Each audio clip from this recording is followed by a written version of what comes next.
Hello and welcome back to Next Generation. Today, we're going to be taking a look at the 28th edition of Nintendo Power, which features Super Mario World on the cover.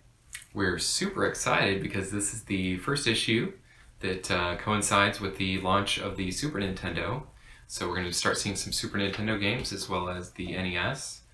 For me personally, growing up, the NES was one of my favorite consoles, and then the Super Nintendo came out when I was pretty young, so I got to experience a lot of that growing up as well. So we'll be looking at both NES games and Super Nintendo going forward.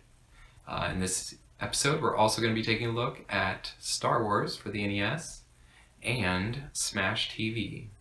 Let's jump right in.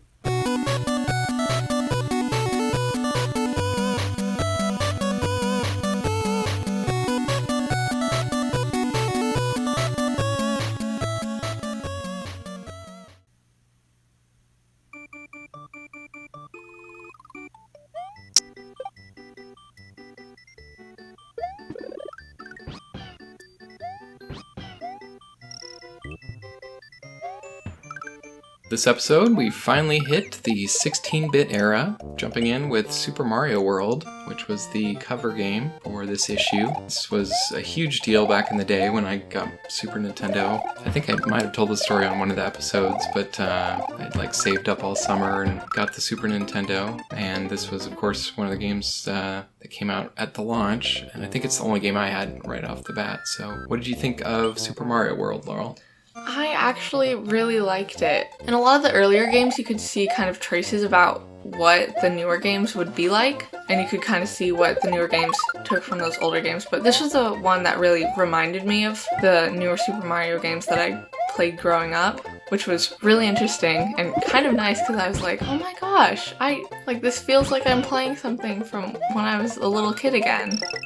It's interesting to see that I think once they got to kind of this technology level, they were able to do most of what they could come up with idea-wise. Right. Whereas in the NES days, there was a lot of limitations with the technology. And there were some things like in the water level, there's transparency, but they can't do real transparency, so they do the sort of like every other pixel dithering. You were limited with the number of colors you could display. So there were some things that they had to kind of work around technology-wise. But it feels like overall, pretty much everything that you see in the modern games, there's some, rough equivalent of that in once you get to this level. I mean, there's new, just totally new ideas as far as, some game feature or something. Right, like what you see in Super Mario Sunshine or Super Mario Odyssey, where they have I think it was the water, sprayer thing that you get in Sunshine, right? Yeah, and yeah. Then the although I've seen somebody made a fan 2D Mario game that had the water pack from Mario Sunshine. That's interesting. But again, that's something where, on the Super Nintendo, they could have had a sprite of water and you shooting.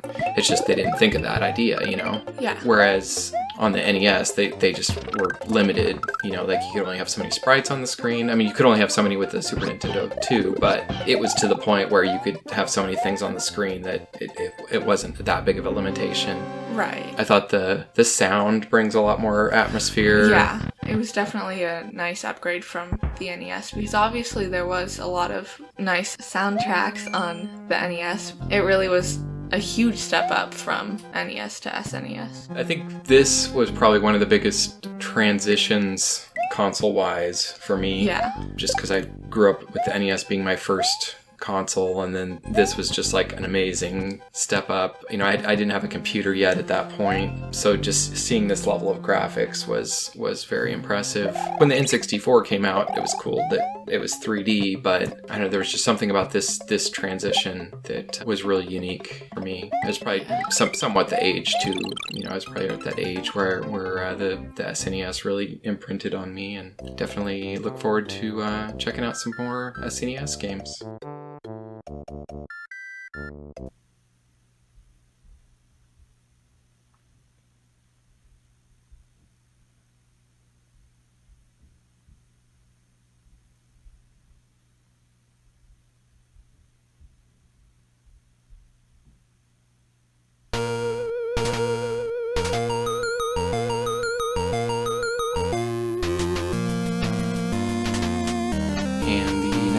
out is Star Wars on the NES. I thought this was a pretty good attempt at bringing the Star Wars franchise to the NES. What did you think about this one, Laurel? I actually haven't seen a Star Wars movie in a really long time. I remember that you actually had us watch them when I was really little, not too little though.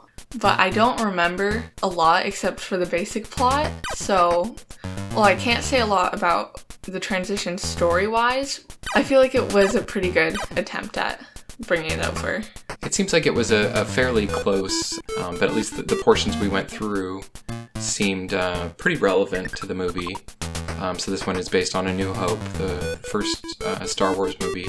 It starts out with the classic scene from the movie with the Star Destroyer chasing the Princess Leia's Corvette ship, I think they call it. And then jumps pretty soon. The story goes into Luke being on the planet with the droids.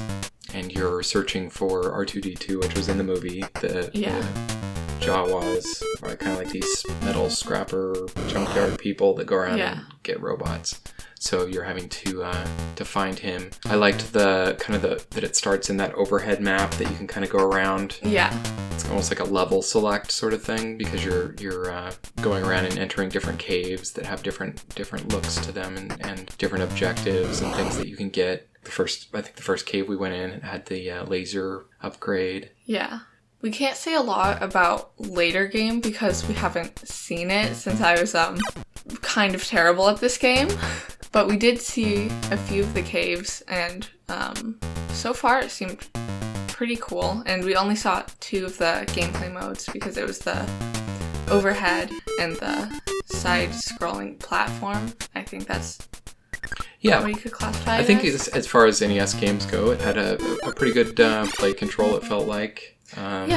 Music seemed good, like the title screen, classic Star Wars theme and stuff actually seemed fairly recognizable and well done. Yeah, as soon as it loaded up, I was like, oh yeah, that's Star Wars. Yeah, and the sprite of Luke in the platforming stages looked pretty good, and then it had the semi little cutscene stage with C-3PO telling you a little bit of story, and then jumping into the action.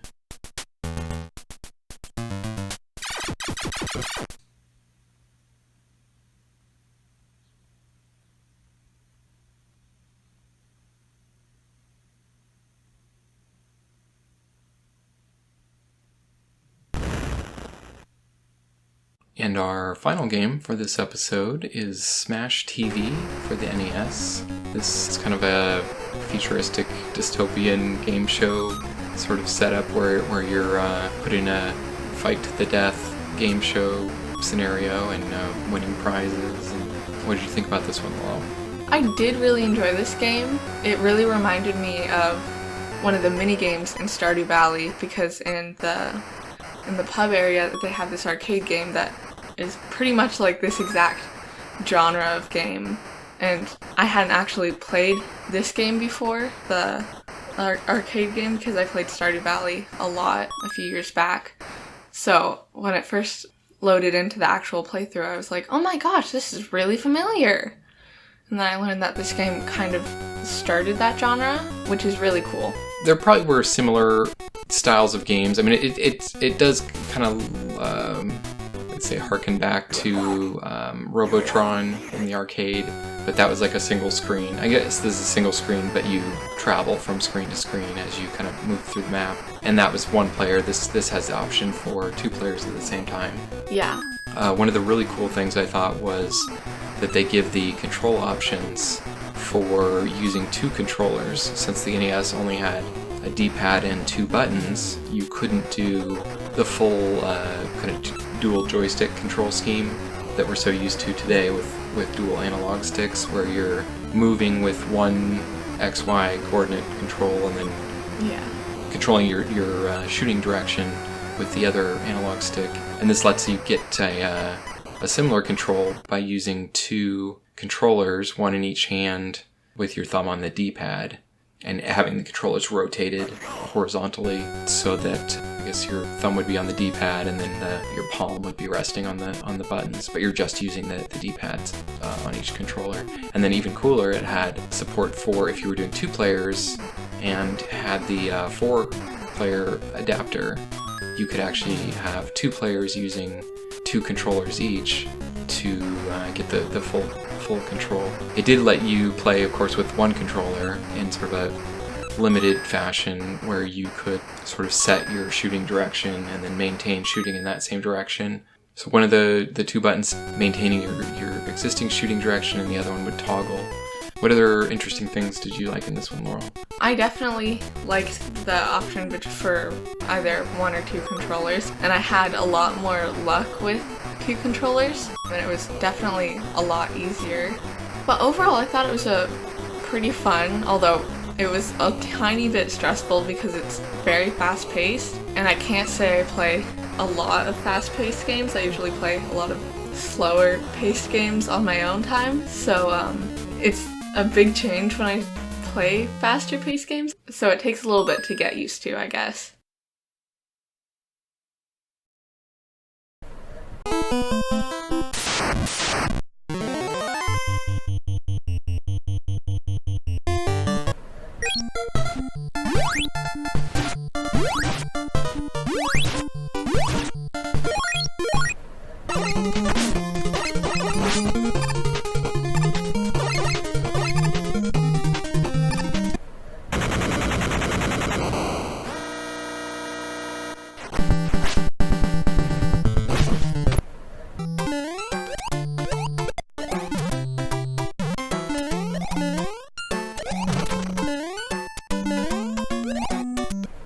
We hope you enjoyed this episode of Nest Generation.